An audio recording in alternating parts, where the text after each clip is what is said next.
Brother முதல்ல சாட்சி சொல்லுவாங்க, அதுக்கப்புறமா வந்து அவங்க ஒரு பாடலை பாடும் பொழுது பாடலை ஸ்டார்ட் பண்ண உடனே நீங்க எழுந்து வந்து காணிக்க செலுத்து.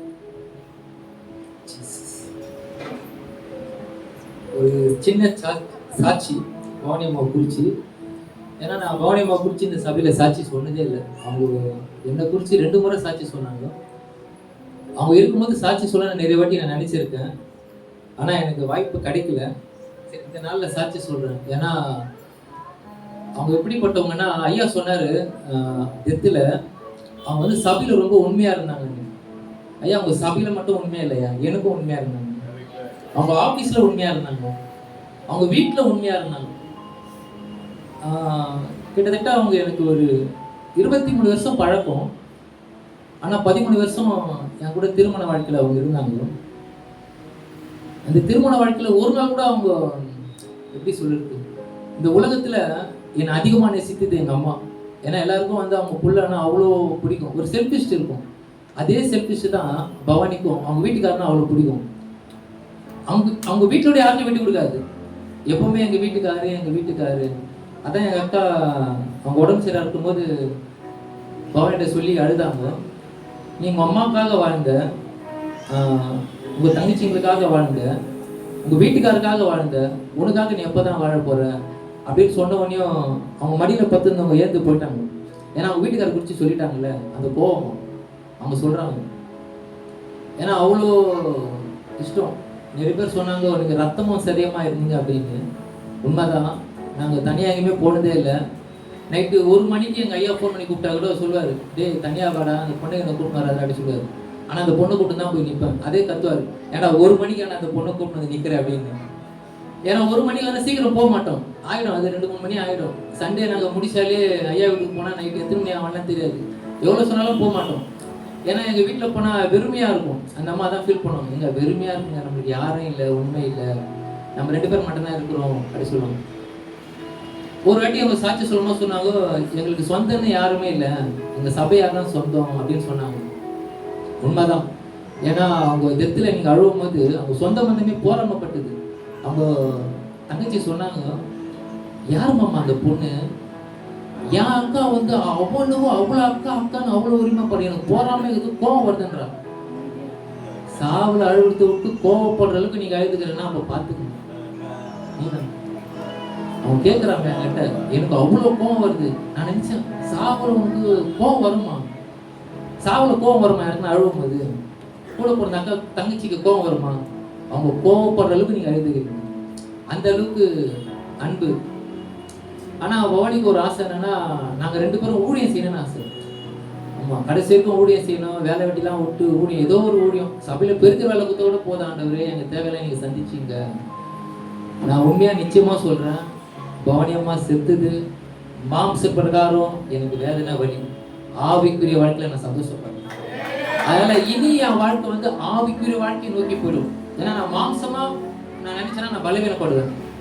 ஆனால் ஒரு நாள் நான் அப்படி நினைக்க மாட்டேன்னு ஆண்டவர் எனக்கு பலன் தருவான்னு நினைக்கிறேன்.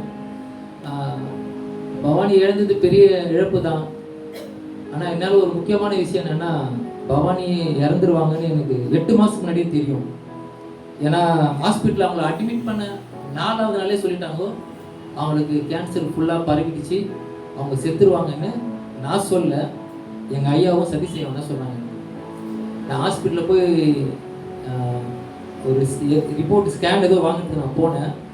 அட்மிட் பண்ணி ஒரு 4 நாளில் ஐயா ஃபோன் பண்ணி சொல்கிறாரு, எந்த ரிப்போர்ட் இருந்தாலும் டாக்டர்கிட்ட காட்டாத, எனக்கு ஃபோட்டோ பிடிச்சி நீ அனுப்பு அப்படின்னு. மவுண்ட் ரோடு ஜெமினி பிரிட்ஜ் நாங்கள் தான் நான் ஃபோட்டோ பிடிச்சி ஈவினிங் நான் வேலையை முடிச்சுட்டு வரும்போது ஃபோட்டோ பிடிச்சி அனுப்புகிறேன். 21 ரிப்போர்ட்டு.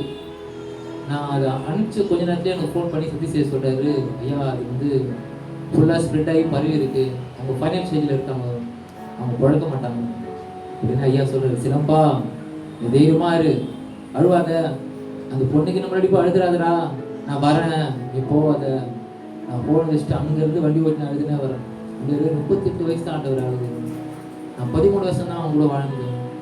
ஒரு நன்மையை கேட்டு நான் உங்க சபைக்கு வந்தேன், ஒரு நன்மையே நடக்கலையே, இவ்வளவு சீக்கிரம் எடுத்துட்டீங்களா ஆண்டவர், என்னை தனியா விட்டீங்களே, நான் என்ன பண்ண சொல்லி அன்னைக்கே நான் செத்துட்டேன். அந்த 2ஆம் மாசமே அழுதுனே வரேன். என்னால் முடியல, நான் ஹாஸ்பிட்டலில் போய் யாரை பார்க்கறது, நான் எப்படி நிற்பேன். ஏன்னா பவானிக்கு ஒரு விஷயம் என்னன்னா, நான் எப்படி இருந்தாலும் கண்டுபிடிச்சிருவாங்க. நான் முன்னாடி அழுததில்லை, சோகமாக இருந்ததில்லை, நான் பயப்பட மாட்டேன். நான் 13 வருஷத்துல முன்னாடி நான் பயந்ததே இல்லை. எவ்வளோ பிரச்சனை வந்தாலும் பார்த்துக்கலாம் வா, நான் கூப்பிட்டு போவேன். அதனால தான் அவங்க வீட்டு பிரச்சனை எனக்கு கூப்பிட்டு போவாங்க. எங்கேயுமே போயிட மாட்டேன். ஒரு மரணமே நின்றாலும் நான் போயிட மாட்டேன், அமைதியாக இருப்பேன். அது அவங்களுக்கு தெரியும். ஏன்னா நாங்கள் நிறைய பேசியிருக்கோம் அவங்ககிட்ட. நானும் பவனி இந்த உடம்பு சரியில்லை கூட பேசியிருக்கோம். அவங்க சொல்லுவாங்க, நான் செத்துக்கணும் நீ சந்தோஷமா தான் இருக்க போல அப்படின்னு கேட்பாங்க. ஏன்பா அப்படி சொல்கிறேன், நீ தான் எதுக்கும் கவலைப்பட மாட்டிய, நீ நல்லா தான் இருப்ப, எனக்கு தெரியும். கொஞ்ச நாள் அழுதுட்டு நீ பாட்டும் வேலையை பார்த்துருவல. நானும் சொல்லுவேன், ஆமாப்பா வேற என்ன பண்ண முடியும், நம்ம ஆவிக்குரிய வாழ்க்கையில் இருக்கிறோம், அதை நினச்சின்னு வாழ முடியுமா. ஐயா சொன்ன மாதிரி தான், கிறிஸ்து எனக்கு ஜீவன், சாவு எனக்கு ஆதாயம். அது பவானி இல்லை. இப்போ எங்கள் அம்மா உடம்பு சரியில்லை, ஆனால் எங்கள் அம்மா ரசிக்கப்பட்டாங்க. நாளைக்கு எங்கள் அம்மாவும் போனால் இதே தான் சொல்லுவாங்க, கிறிஸ்து எனக்கு ஜீவன், சாவு எனக்கு ஆதாயம். இது ஒரு டெம்பரவரியான வாழ்க்கை. அநேக பேர் கேள்வி, எங்கள் அக்கா கூட கேள்வி கேட்டாங்க, உங்கள் இயேசு உன்னை காப்பாற்றலையான்னு. உண்மைதான், இந்த உலகத்துலேருந்து அவர் காப்பாற்றிட்டாரு. இது என்ன சொல்றது, தற்காலிகமான வாழ்க்கை. நிறைய பேர் நினைக்கிறோம் ஜபம் பண்ண உடனே ஆண்டவர் ஜபத்தை கேட்டு ஜீவனை கொடுத்துட்டா நல்லா இருக்குமே. நம்ம எதோ நோக்கி ஓடுறோமோ அதுக்கு அவர் கொண்டு போயிட்டாரு. அதை நினைச்சு சந்தோஷப்படாம இன்னமும் அவங்களை இழுத்து பிடிச்சி வச்சு கஷ்டம் பாடுக்குள்ள அவங்களை வைக்கணுமா ஐயா? இல்லையே. தாவீது அழகா சொல்றாரு, அழுவாரு. நான் அந்த வசனம் தான் அதிகமா சொல்லுவேன். அவர் அழுவாரு, ரொம்ப கஷ்டப்படுவாரு அவங்க பிள்ளைக்காக. பிள்ளை செத்துதுன்னு சொன்னோடனே அடுத்த நாளே போய் ஸ்நானம் பண்ணிட்டு சாப்பிட ஆரம்பிச்சிடுவேன். அதே தான் நானும் பண்ணேன். மறாவது நாள் எங்கள் அத்தை சொல்கிறாங்க, சாம்பார் தான்ப்பா செய்யணும், மாட்டுக்கறி வாங்கி செய்யுங்க, நான் சாப்பிடுவேன். அவன் கவுச்சி சாப்பிடுவேன். 14 நாள் சாப்பிட மாட்டாங்க. யாருன்னா 14 நாள் சாப்பிடாம இருந்தேன். என் மனைவி செத்துது, மாம்ச பிரகாரம் வருத்தம், ரொம்ப ஒன்றா இருந்தேன்னு. ஆனால் ஆவிக்குரியவர்கள் நான் சந்தோஷப்படுறேன். நாங்கள் கிறிஸ்துவங்க, எங்களுக்கு மரணம் வந்து எங்களை ஒன்றும் பண்ணாது. ஐயா நம்மள என்ன பண்ணுமா? ஏன்னா எங்கள் ஐயா அம்மாவை குறித்து அதிகமாக பேசுவார். அப்படிப்பட்ட தாயை நாங்கள் பார்க்கவே இல்லை. ஏன்னா அவங்களோட அந்த ஒரு ஃபங்க்ஷன் வைக்கும்போது லாரன்ஸ் ஐயா வந்து அழுதாரு. எனக்கு ஆச்சரியமாச்சு, அப்படி ஒரு தாயை நான் பார்த்ததே இல்லைன்னு. அப்போ இந்த உலகத்தில் இப்படிப்பட்ட அன்பானவங்களாம் இருந்து போய் தானே ஆகணும். என்ன ஒன்று பவானி வந்து ரொம்ப சீக்கிரம் போயிட்டாங்க. பரவாயில்ல, ஏன்னா அவங்க 13 வருஷம் தான் என் கூட வாழணுன்றது ஆண்டவர் நியமிச்சிருக்காரு. அதில் தான் எங்களுக்கு குழந்தை கூட கொடுக்கல. ஏன்னா அந்த பொண்ணு எல்லார் குழந்தையும் பயங்கரமா செல்லமா கொஞ்சம், அதுக்கு ஒரு குழந்தை இருந்தால் சும்மா விட்டுருக்கோம். ஊர்பட்ட பாசத்தை காட்டி அந்த குழந்தைக்கு ஒரு 8 வயசு இருந்து அவங்க மறிச்சிருந்தா அந்த குழந்தைய யார் பார்க்க? தாய் இல்லாத ஒரு குழந்தை நான் பார்க்க முடியுமா? எவ்வளோ பேர் வந்தாலும் பவானிக்கு ஈடாகாது அந்த பிள்ளைய பார்க்கறது. நான் நினைக்கிறேன், நீங்கள் எப்படி நினைக்கிறீங்க தெரியல, ஒரு பிள்ளைன்னு பிறந்து பவானியை பார்த்துருந்ததுன்னா சாவரருக்கு அந்த பிள்ளை கஷ்டப்பட்டுருக்கோம். எப்படி ஒரு தாய் என்னை விட்டு போயிடுச்சு. என் தேவன் நல்லவர், கர்த்தர் நல்லவராகவே இருக்கிறார். ஆமாம், இந்த 8 மாதத்தில் ஆண்டவர் என்னை எவ்வளோ பலப்படுத்தாரு. நான் பாடாத நாளே இல்லை. இன்னைக்கு பாடின பாட்டு எல்லாமே நான் பாடிட்டேன் பவானி எதிர்க்க. எந்த நாளும் நான் சோர்ந்து போனதே இல்லை பவானி எதிர்க்க. நான் கடைசி நிமிஷம் கூட ஐயாவுக்கு தெரியும், டாக்டர் சொல்லிட்டாரு என்கிட்டயும் சுபாக்கிட்டையும், அவங்க இன்னைக்கு இறந்துருவாங்க, வீட்டுக்கு கூட்டு மணிங்களா யாருன்னா சொந்தக்கிட்ட சொல்லுங்க அப்படின்னாங்க. நான் வீட்டுக்கு கூப்பிட்டு போக மாட்டேன், நான் யாருக்கிட்டையும் சொல்லவே இல்லை. அவங்க முன்னாடி போய் நான் பாடுறேன், எல்லாம் பாக்குறாங்க, ஏடா இந்த பொண்ணு சித்திரன்னு சொல்றோம், நீ போய் பாடுற. எந்த சூழ்நிலையும் நான் கத்தரை ஆதரிப்பேன்.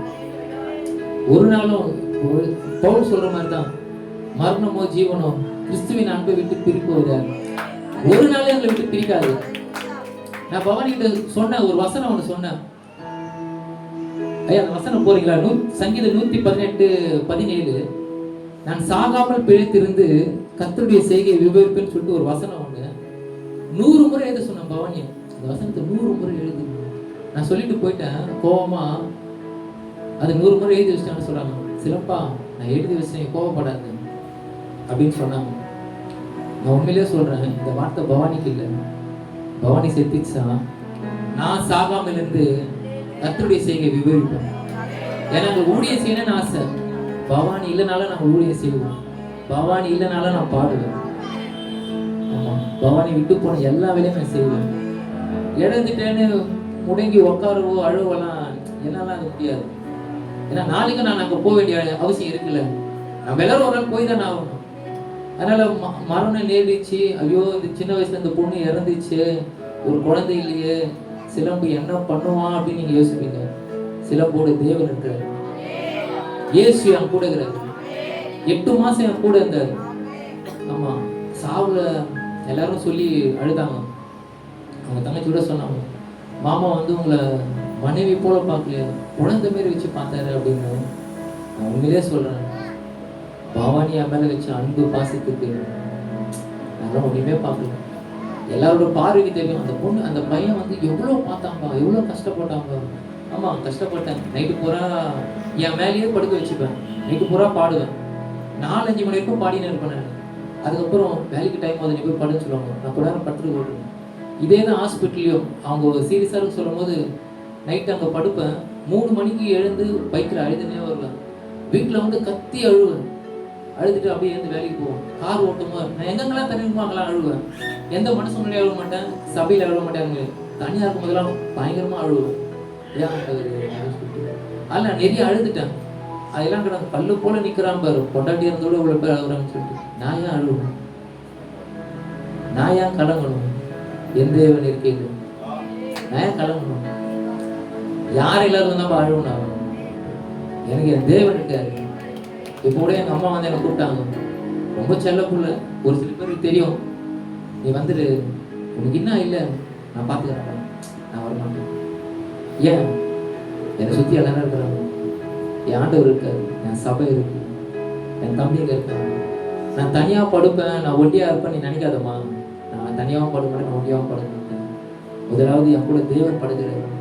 நான் எங்கே இருக்கிறேன்னா அங்கே என் தேவன் இருப்பார். இயேசு ஒரு நாளே என்னை கைவிடல.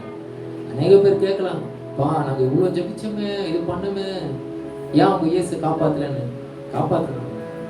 இந்த உலகத்துலேருந்து அவங்கள காப்பாற்றினாரு. அநியாயம் செய்கிற மக்கள் இடத்துலேருந்து காப்பாற்றினாரு. போராமப்படுற மக்கள் இடத்துலேருந்து காப்பாற்றினாரு. வஞ்சகம் பேசுகிற மனுஷர்லேருந்து காப்பாற்றினாரு. இவங்க எல்லாருக்கிட்டே காப்பாற்றி அவர் கூட வச்சுக்கிறாரு. 8 வருஷம் பழகின உங்களுக்கே இவ்வளோ அன்பு பாசம் இருக்கும் போது, தாயின் கருவில் உருவாகும் முன்னே பேர் சொல்லி அழைத்து தேவனுக்கு எவ்வளோ அன்பு பாசம் இருக்கும். அவரை விட அவன் நம்புவோம். பவனிக்காக தான் ரத்தம் செஞ்சினாங்க, பவனிக்காக தான் அடிப்பட்டார், பவனிக்காக தான் ஜீவனே விட்டார். அவருக்கு இல்லாத அன்பு நம்மளுக்கு என்ன சொல்றாரு? அவருக்கு உண்டானது அவர் பறித்துக்கொள்ள போகும்போது யாரு தடை செய்ய முடியும்? அதனால பவானிக்காக இந்த 8 மாசம் இல்லை, இந்த சபைக்கு வந்து பாருங்க, சபைக்கு வந்து 8 வருஷம் அவங்க பாடுபட்டது 8 மாசம் இல்ல? ஆமா. அப்போ அந்த 8 மாசமும் இந்த 8 வருஷமும் இந்த சபை ஒரு நாளும் எங்களை கைவிடல. எல்லா சூழ்நிலையும் எங்க ஐயா இந்த சபை எங்களை எல்லாம் ஆறுதல் சொல்லிக்கொண்டே இருந்தது.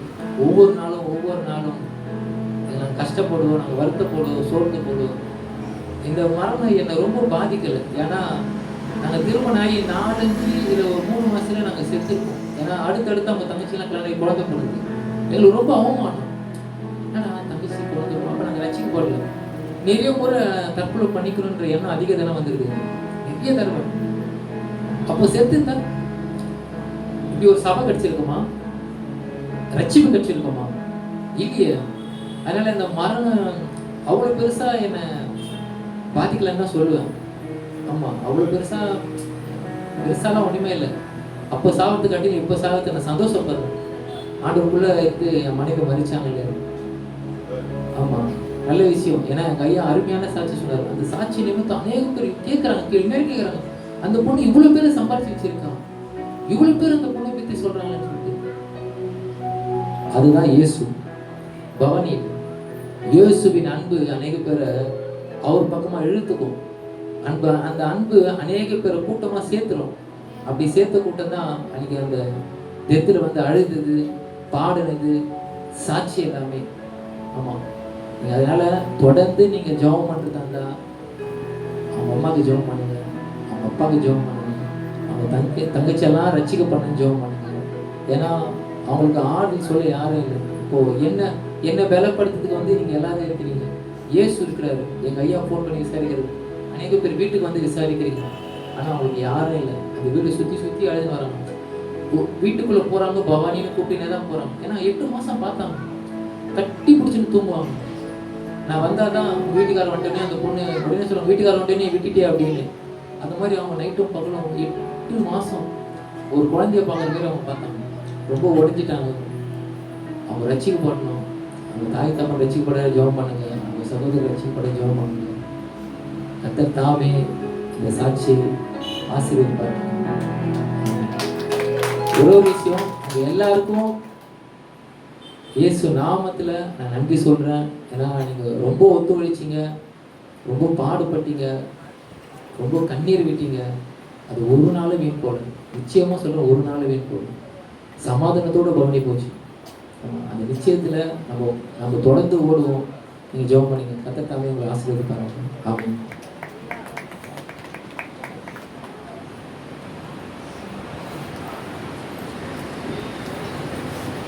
என்னை நடத்தி வந்தது உங்க கிருபைதான், என்னை சுமந்து வந்தது உங்க கிருபைதான்.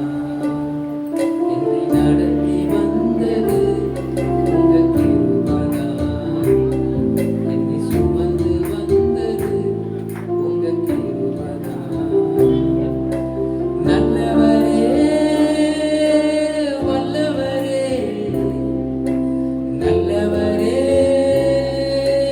வல்லவரே, நல்லவரே வல்லவரே, கிருபை உள்ளவரே, நல்லவரே வல்லவரே, கிருபை உள்ளவரே.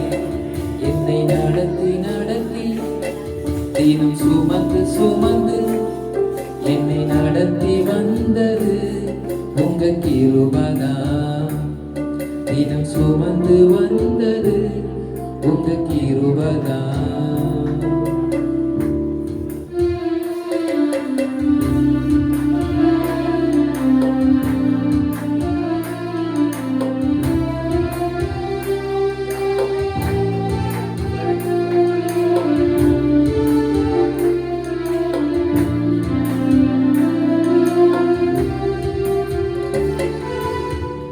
நான் நடந்த பாதைகளை அறிந்தவர் நீரே, என்னையும் இதுவரைக்கும் நடத்தி வந்தீரே.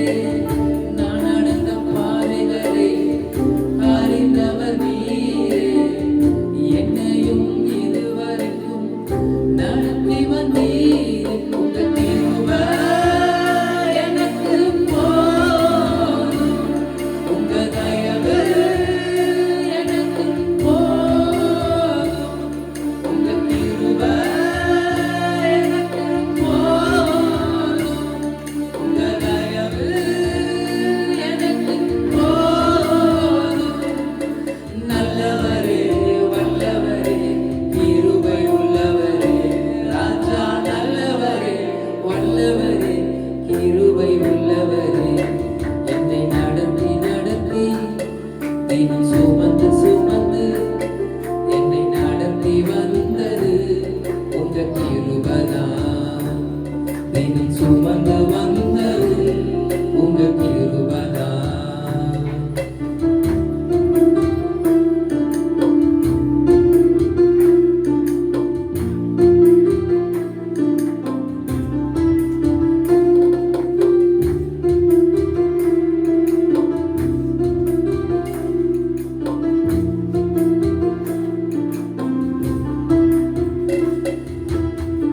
நான் அழுத காலங்களை அறிந்தவர் நீரே, என்னுடைய கண்ணீரெல்லாம் கணக்கில் வைத்தீரே. நான் அழுத காலங்களை அறிந்தவர் நீரே, என்னுடைய கண்ணீரெல்லாம் கணக்கில் வைத்தீரே. உங்க கிருபை எனக்கு போதும், உங்க தயவு எனக்கு போதும், உங்க கிருபை எனக்கு போதும், உங்க தயவு எனக்கு போதும். நல்லவரே வல்லவரே, கிருபை உள்ளவரே, ராஜா நல்லவரே வல்லவரே, கிருபை உள்ளவரே. இன்னுமோ வாழ்கிறேன்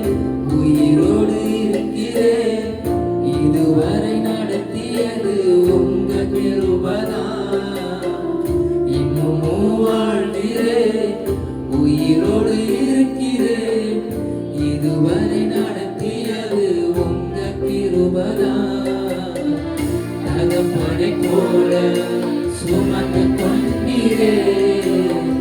தாயினும் மேலா அன்பு வைத்தீரே. தகப்பனை போல சுமந்து கொண்டீரே. தாயினும் மேலா அன்பு வைத்தீரே. என்னை அணைக்கின்றீர், சுமக்கின்றீர், பாதுகாக்கின்றீர். என்னை அணைக்கின்றீர், சுமக்கின்றீர், பாதுகாக்கின்றீர். இன்னும் வாழ்கிறேன், உயிரோடு இருக்கிறேன். இதுவரை நடத்தியது உங்க கிருபைதான். இன்னும் வாழ்கிறேன்,